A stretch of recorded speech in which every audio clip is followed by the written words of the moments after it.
Hey guys, welcome to the Judicial Wing, the knowledge of judiciary, executive and legislation. I am Pallavi with you again with the lecture series of Sale of Goods Act 1930. तो friends आगे हम देखते हैं the price. इसी chapter में से हम देख लेते हैं द प्राइस। प्राइस किसे माना जाएगा और गुड्स जो आप खरीद रहे हो उसकी प्राइस कैसे डिसाइड की जाएगी, या फिर गुड जो आप खरीद रहे हो उसकी वैल्यूएशन कैसे निकाली जाएगी, द प्राइस। ठीक है, द प्राइस में अगर हम आए तो यहाँ पे सेक्शन 10 और सेक्शन 9 ये दोनों सेक्शन बात करते हैं द प्राइस के बारे में।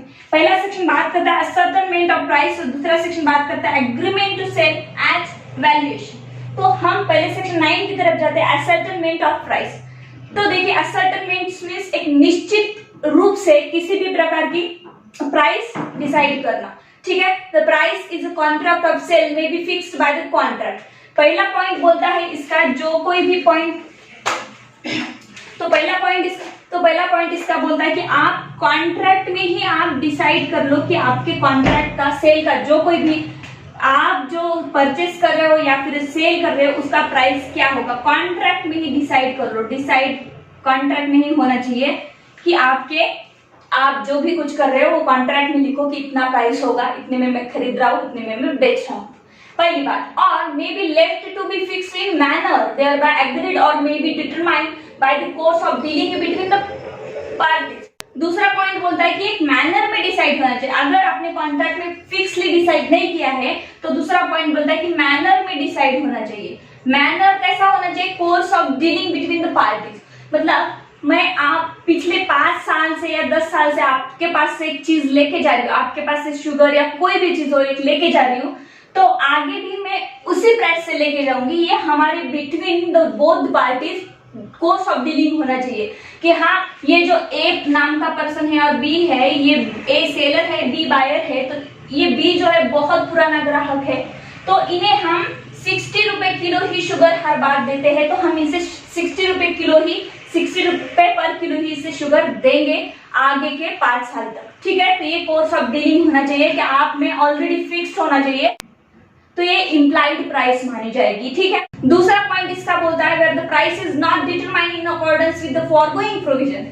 देखिए अब ये दूसरा पॉइंट बोल रहा है कि पॉइंट नंबर ए में जो बोला था कि कॉन्ट्रैक्ट से डिसाइड होना चाहिए, फिर मैनर में डिसाइड होना चाहिए, जैसा आप हमेशा एक दूसरे से के साथ डील करते हो और हमेशा आप एक ही प्राइस में लेके जा रहे हो। अब ये दोनों भी कंडीशन में आपने डिसाइड नहीं किया है। देखिए क्या बोला गया है, when the price is not determined in accordance with the foregoing provision। मतलब इस प्रोविजन में सेक्शन 9 के सबसेक्शन 1 में जो दिया था ना, सेक्शन 9 के सबसेक्शन 1 में दिया था कि कॉन्ट्रैक्ट में डिसाइड होना चाहिए या फिर किसी मैनर में आपने डिसाइड करना चाहिए कि प्राइस क्या होगा।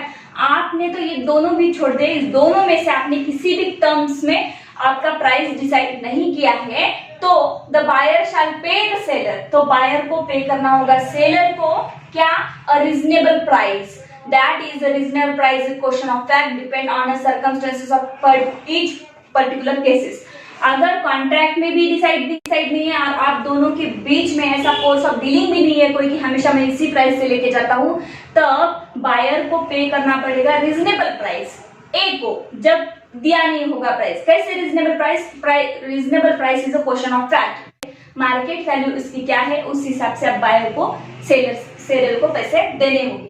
तो ये हो गया आपका determination of price, ascertainment of price. Price जो है वो निश्चित होना चाहिए कॉन्ट्रैक्ट आप सेल करने के लिए, तो इस मैनर में निश्चित होना चाहिए। कैसे, कॉन्ट्रैक्ट में डालो या फिर किसी मैनर में डालो। अगर नहीं है कहीं भी इंक्लूड करा आपने, तो आप सीधे मार्केट क्या प्राइस है रीजनेबल प्राइस के तहत उसे सेलर को प्राइस दे दो। ठीक है, अगर ऐसे भी बहुत बार होता है कि आप सेलर और बायर रिलेटिव्स होते हैं, तो एक दूसरे को मांगना जो पैसा है वो बहुत मुश्किल हो जाता है, अकॉर्ड हो जाता है, तो फिर क्या होता है, हम रीजनेबल प्राइस के अरे यार लो ना पैसे वो नहीं लेता, तो हम क्या करते हैं उसे रीजनेबल प्राइस दे डालते हैं कि मार्केट में जाके पूछते इस चीज का क्या प्राइस है, इस गुड का क्या प्राइस है, उस हिसाब से हम उसे दे देते हैं।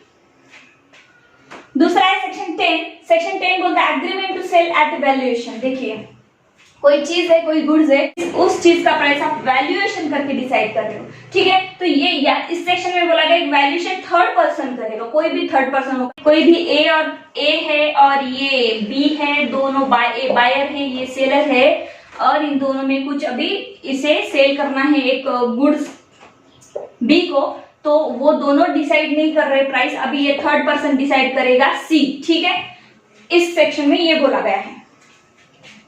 तो यहाँ देखते हैं, where there is an agreement to sell goods on the term that the price is to be fixed by the valuation of third party. ठीक, आपके कॉन्ट्रैक्ट में कोई भी टर्म्स है, कुछ भी लिखा हुआ आपने इतने प्राइस में मैं बेचूंगा, इतने प्राइस में मैं खरीदूंगा, तो ये टर्म्स कौन डिसाइड करेगा? थर्ड पार्टी डिसाइड करेगी। Price is to be fixed by valuation of third party and such a third party can not or does not make such a valuation, the agreement thereby avoided. देखिए, अगर ये third party decide करने वाला था लेकिन इसने किया ही नहीं, तो क्या होगा? ये अवॉइडेड हो जाएगा कॉन्ट्रैक्ट, अवॉइडेबल हो जाएगा कॉन्ट्रैक्ट। ठीक है, तो आगे बढ़ते हैं। इसका एक प्रोवाइजो दिया गया है, लेकिन ये थर्ड पार्टी क्यों नहीं कर रहा है डिसाइड, ये जानना बहुत जरूरी है। तो देखिए, यहाँ प्रोवाइजो दिया है, provided that if the goods or any part thereof have been delivered to the appropriate to and appropriated by the buyer, he shall pay a reasonable price thereto। देखिए, गुड्स डिलीवर्ड हो गए B को, लेकिन अभी तक third party ने price नहीं determine किया है, वैल्यूएशन नहीं निकाला है।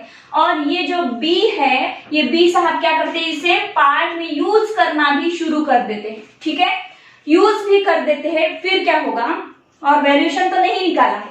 appropriated by the buyer, he shall pay a reasonable price thereto। तो इसे reasonable price इसे देना होगा, भले इसने डिसाइड करा या नहीं करा, मैटर नहीं करता, लेकिन इसने डिलीवर्ड होने के बाद यूज किया है। अगर ये बोलता कि हाँ डिलीवर्ड तो हो गया लेकिन प्राइस फिक्स नहीं हुआ, भाई पहले थर्ड पार्टी से प्राइस फिक्स कर लेंगे, ठीक है, नहीं करता थर्ड पार्टी प्राइस फिक्स, तो दूसरा कुछ रास्ता ढूंढ लेंगे, लेकिन जब तक प्राइस फिक्स नहीं होता मैं यूज नहीं करूंगा। लेकिन इसने ऐसा नहीं किया, इसने प्राइस फिक्स होने से पहले ही यूज करना शुरू कर दिया, तो अभी इसे रीजनेबल प्राइस सेलर को देना पड़ेगा।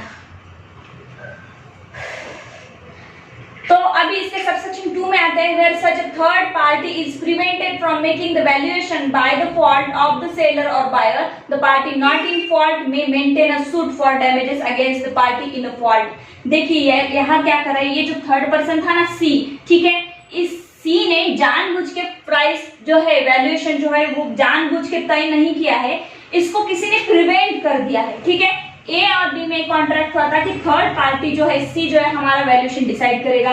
अब बी क्या करता है? देखो, बी बहुत ही होशियार है, बी प्रिवेंट करता है सी को। ठीक है, बी प्रिवेंट करता है, बोलता है कि देखो 20,000 के गुड्स है मार्केट में, ठीक है कि नहीं, 20,000 के गुड्स है मार्केट में, लेकिन तुम क्या करो, इसकी प्राइस ना थोड़ी कम करा दो, कम वैल्यूएशन डाल दो। वैल्यूएशन कैसे डाल दो? कम, कि ये 15,000 की ही बोल दो, ठीक है कि नहीं, 15,000 की बोल दो, फिर 15,000 में मुझे सस्ते में मिल जाएगा, मैं आपको 1,000 रुपए एक्स्ट्रा दे दूंगा।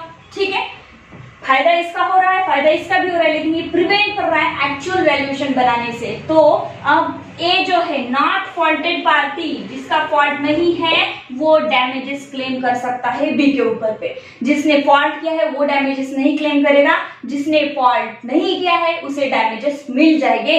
ठीक है कि नहीं? अब डैमेजेस कैसे मिलेंगे? जितनी प्राइस थी उसे डैमेजेस मिल जाएंगे। या फिर ऐसा हो सकता है कि बी डायरेक्टली प्रिवेंट ही कर देता है कि तुम मत करो, उसे कन्फाइन करके रखता है और दूसरे किसी पर्सन से कम रेट में वैल्यूएशन निकाल के रख देता है, तब भी माना जाएगा। तब भी जो पार्टी फॉल्ट नहीं करती है उसे डैमेजेस मिलेगा। देखिए, फिर एक बार पढ़ते हैं, where such a third party is prevented from making the valuation by fault करके प्रिवेंट करिए, वैल्यूएशन मत बनाओ करके, ऑफ द सेलर और buyer, the party not in fault may maintain a suit for damages against the party in a fault। इसके लिए जिसका fault नहीं है उसे डैमेजेस मिलेंगे। ठीक है, प्राइस कैसे डिटरमाइन करना? एक तो आपको कॉन्ट्रैक्ट में लिखना होगा, या फिर आप हमेशा उसके पास से एक प्राइस में गुड्स लेके आ रहे हैं तो उसी प्राइस से आपको गुड्स मिलेगा। दोनों भी मैनर में आपने डिसाइड नहीं किया है तो आपको रीजनेबल प्राइस सेलर को देना ही देना पड़ेगा।